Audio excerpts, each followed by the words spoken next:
Chapter 1. When Silence is Golden. With no control over secrecy and openness, human beings could not remain sane or free. Cecilia Bach. Silence and secrecy are worth as much as gold when used in the right way. Rosemary Welter Enderlin. When I was in the 7th grade, a Boy Scout leader came to our class and gave an inspiring lecture on the virtues of scouting. I was already a Cub Scout and I wore my uniform with pride.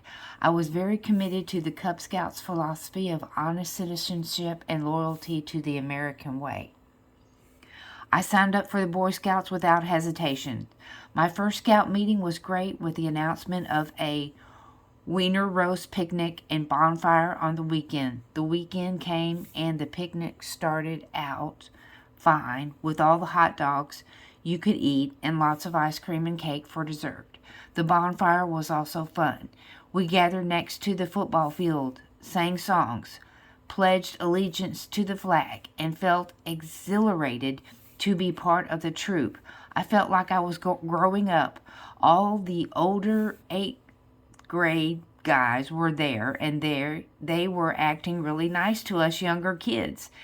And then it happened. The beginning of a true nightmare. The scout leader announced that he was leaving and that the older boys had some special initiation activities for us newcomers. I had an immediate feeling of danger. An older kid named Friegel was grinning at me, so was George Morales. They were known for their dislike of 7th graders.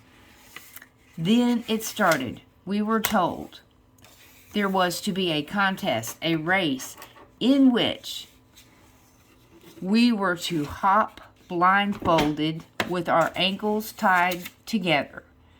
That didn't sound too bad until Friegel announced that there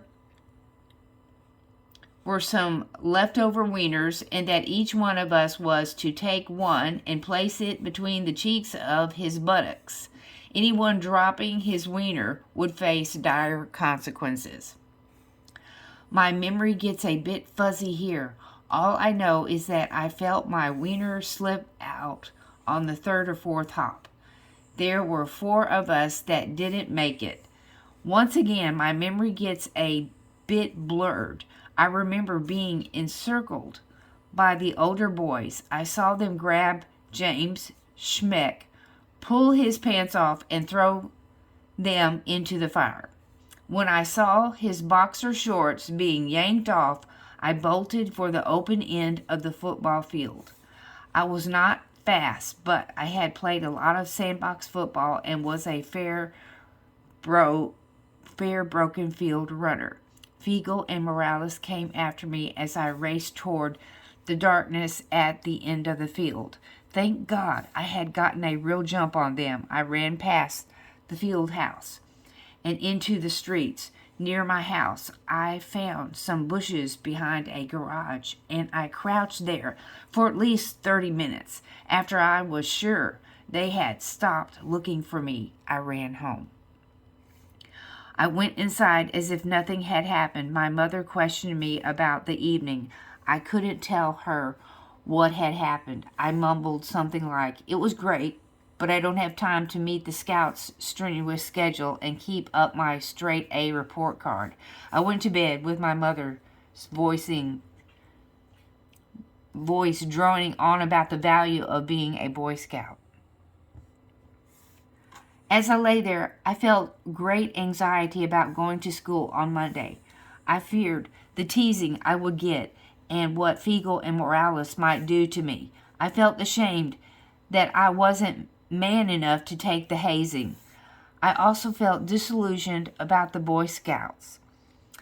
At least this one troop didn't seem like a very good advertisement for truth, democracy, and the American way. I vowed never to tell anyone in my family.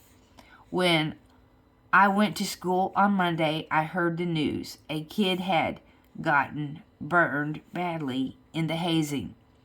It was an accident, but all the Boy Scouts in the 8th grade were in big trouble. My escape was forgotten. I carried this experience in the secret chambers of my heart. I knew a deep truth about myself and about my limits. I learned that I had great fear of violence, and I also learned about my sense of modesty. I hated that macho kind of violence. I still do. As the years went by, I came to respect the part of me that refused to be hazed that night in 1945. What started out as a shameful secret later became the root of what I now call my natural shame, an essential guardian of my humanity.